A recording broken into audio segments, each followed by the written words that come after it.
आज आम तैयारी करिबा सठिक भाग माप सहित बिना बिरी चाउल रे पाटी रे मिलई गला भली जंता पोड़पिठा से भी पुणी सुजी रे बिना पोड़पिठा रे रज केबे भाभी हबनी। अति साधारण भाव रे बनैले भी पोड़पिठार स्वाद सबुबेले नियारा जे स्वाद कि केबे भी बदले नाही से हेउछि आम ओडियांकर अति प्रिय पोड़पिठा। एइभली पोड़पिठा बनैबा पई भिडियोटी संपूर्ण देखंतु। आशा करी आजिर रेसिपीटी आपण मानकु पसंद आसीबो। जदि पसंद आसीबो चैनल को लाइक करिवे, शेयर करिवे और चैनल रे नुआ थिले सब्सक्राइब करिबा पई जम्मा भी भूलिबेनी।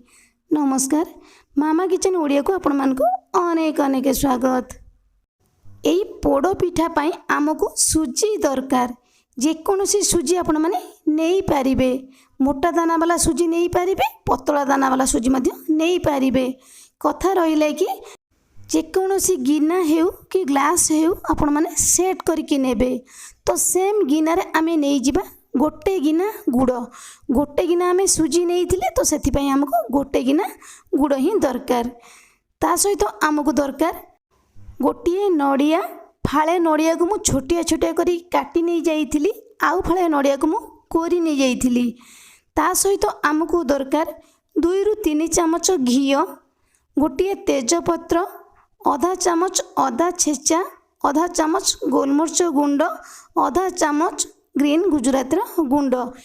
पोड़पिठा पाई आमको यही सब जिनिस दरकार। एपटे आमे जोउतरे पोड़पिठा बनैबा ताकू आमे रेडी कर नै जिबा।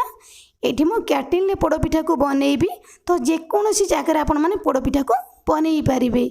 सेथिरे आमे देई दबा गोटे चामच घी। एई घी को आमे कैटिन ले चारि पाखा जांक लगेई दबा, काहे कि ना पिठा हमर तळ बिल्कुल भी लागिबोनी। सेथिरे आमे देई दबा 2 piece butter paper. Butter paper जगह आपण माने कदली पत्र देई पारिबे, नले शाल पत्र मध्य देई पारिबे। कहीं ना पिठा आमर तलु अधिक बिल्कुल भी पोड़बनी। जदि आम बटर पेपर किंबा कदली पत्र शाल पत्र न दबा, खाली पिठा को आम कैटिन ले बनैबा घी देकी, पिठा आमर तलु पोड़ीजिवो। एइभली भाव रे पिठा को बनैले पिठा आमर अधिक बिल्कुल भी पोड़बनी। एपटे आम कड़ाई रे देई दबा 3 गिना पानी। गोटे गिना आम सुजी नहीं थिले तो सेथिपाई आमको 3 गिना पानी ही दरकार। सेथिरे आमे देई दबा स्वाद अनुसार लुण आधा चामच, गोटे चामच घी, तापरे आमे देई दबा गुड़, नड़िया, गोलमरिच गुंड, ग्रीन गुजराती गुंड, आधा छेचा, तेजपत्र सबको आम एका सहित देई दबा। गैस रो फ्लेम को मीडियम रखी एई पानी के आमे गोळेई नै जिबा। किछि समय छाड़िबा, एई पानी टी हमर भलो भाबरे फुटी जिवो। एबे आमे कौन करिबा ना गोटी हाथ रे सुजी के आमे दबा, आउ गोटी हाथ रे एई भली भाव रे गोळेइबा। बिल्कुल खड़िका को आमे छाड़ीबानी। जदि आमे खड़िका को छाड़ी दबा एका सहित सुजी के आमे देई दबा ताले कोन हबो ना जंतुणी टा हमर सॉफ्ट बनिबोनी, गोटी गोटी दानादार रहिबो, एकदम स्मूथ जंतुणी हमर बनिबोनी। तेणु करी खड़िका को बिल्कुल भी छाड़ीबानी। एई भली भाव रे लेउटेई की 5 रु 6 मिनिट आमे जंतीबा। जंतुणी आमर सॉफ्ट रहिले पिठाटी आमर एकदम नरम कोलिया बनिबो। एइठी एबे आमर जंतुणी हेई गलानी। एई जंतुणी के आमे कैटिन ले देई दबा। एथर रज रे आपणक पाखरे कम समय थिले बिना बिरी चाउल रे एमिति सुजी पोड़पिठाटी बनैबे। देखिबे देखिबा ठारू खाइबा जाए छेना पोड़ ठारू मध्य कम स्वादिष्ट लागिबोनी। एई भली भाव रे पिठा को आमे टिके सेट कर नै जिबा। सेथिरे आमे देई दबा अल्प किछि कटा नड़िया। एई पोड़पिठाटी हमर देखिबा पई सुंदर देखा जिवो। सेथिरे आमे देई दबा आधा चामच घी। आमे घी देकी जंतुणी की बनैतिले, आउ टिके घी देई देले पोड़पिठाटीर बास्ना बहुत बढ़िया आसीबो। तो सेई टाइम भितरे एपटे मु 10 मिनिट पूर्वरु कड़ाई की गरम कर नै जाइथिली। एथिरे हमको लुण किंबा स्टार्ट किछि भी दरकार पड़िबोनी जदि कड़ाईटी आपण मानकर मोटा थिबो। एबे आमे कैटिन के मझी रे देई दबा। कड़ाई एठी गरम अछि तो आपण माने देखिकी देबे, नल्हाई को हबो ना हाथ रे लागि जिवो। गैस रो फ्लेम को लो टू मीडियम रखिकी 30 रु 35 मिनिट आमे छाड़ीबा। କଥା ରହିଲା कि आपण माने केतिकी बड़ साइजर पिठा बनइबे तो सेही अनुसार आपण मानकु टाइम लागिबो। आमे जेतिकी बड़ पिठा बनइबा तो सेही अनुसार हमकु 30 रु 35 मिनिट समय लागिबो। 30 रु 35 मिनिट पर आमे घोड़णी की बाहर करिबा, देखिबा हमर पिठा भलो भाबरे पोड़ी हेछि कि नाही। एइठी आपण माने देखि पारुथुबे पिठाटीर कलर हमर केते सुंदर देखा जाउछि। पिठाटी हमर भलो भाबरे पोड़ी हो जाइछि। आमे हाथ लगे कि देखिबा, हाथ रे जदि हमर पिठाटी लागु नथुबो ताले पिठाटी हमर भलो भाबरे पोड़ी हो जाइछि। एइठी आपण माने देखि पारुथुबे हाथ हमर बिल्कुल क्लीन अछि, पिठा बिल्कुल भी हाथ रे लागुनी। याको आमे ठंडा हबा पई दबा।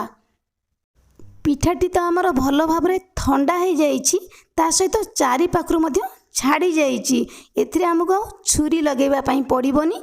एमिति जदि आपण माने पोड़ पिठा को बनइबे, पोड़ पिठा हमर अधिक बिल्कुल भी पोड़िबोनी ना, ता सहित कैटिन हमर पोड़िबो ना, कड़े रे जो आमे बनइतिले कड़े हमर तळु बिल्कुल भी लागि जिवो। एमिति भी जदि आपण माने पोड़ पिठा को बनइबा पई चाहू नाहंती ताले कड़े रे आपण माने घियो देई सरला परे शाल पत्र हेउ किंबा कदली पत्र नहले बटर पेपर देकी पिठा को आपण माने पोड़ी पारिबे। किंतु एई भली भाबरे पिठाटी पोड़िबोनी, पिठाटी एकदम तळु पोड़ी जीवो, जहा कि खाइबा पई बिल्कुल भी भलो लागिबोनी। एबे आमे एई पिठा को प्लेट रे लेउटेई नै जिबा। देखिबा हमर पोड़ पिठाटी केतिकी पोड़ीछि। कैटिनटी एठी आपण माने देखि पारुथुबे बिल्कुल भी तळु लागिनी, ता सहित पिठाटी हमर मध्य अधिक पोड़ी हेइनी। एमिति पोड़ पिठाटी को बनइले ना, पोड़ पिठाटी एकदम छेना पोड़ भली देखा जिवो और छेना पोड़ भली मध्य नरम सॉफ्ट बनिबो। एई पोड़ पिठाटी हमर देखिबा पई जेतिकी सुंदर देखा जाउछि ना, खाइबा पई सेतिकी स्वादिया लागिबो और बनइबा तो संपूर्ण सहज। अति कम समय रे आपण माने एई पोड़ पिठा को बनई पारिबे। एई पोड़ पिठा को बनइबा पई ना हमको बिरी दरकार ना हमको चाउल दरकार, ना ये पोड़ पिठा को बनइबा पई हमको घंटा घंटा समय दरकार, ना ये पोड़ पिठाटी हमर अधिक तळु पोड़ी जिवो। ता परे भी पोड़ पिठाटी हमर एकदम नरम सॉफ्ट बनिबो जदि आपण माने सठिक भाग माप सहित बनइबे। आपण माने तो वीडियोटी की फास्ट टू लास्ट जाए देखिले मु ये सुजी पोड़ पिठाटी को केमिति कोन बनइली आउ केते समय लागिला हमको ये पिठा को बनइबा पई। ता परे भी पिठाटी केते सुंदर देखा जाउछि आपण मानक सामना रे। तेबे मोर प्रिय दर्शक बंधु वीडियोटी के स्किप न करी फुल वॉच करिवे, फुल प्रोसेस रे बनइबे, निजे खाइबे और समस्त को खुआइबे। ताहले एमिति उपाय रे एथर रज रे एई सुजी पोड़ पिठाटी को बनांतु। केमिति लागिला आपणक अनुभूति मो सहित शेयर करंतु। तेबे आजि पई रहिबी, पुणी आसीबी आउ एक नुआ रेसिपी नै। से पर्यंत रहिबी। नमस्कार, हैप्पी रज।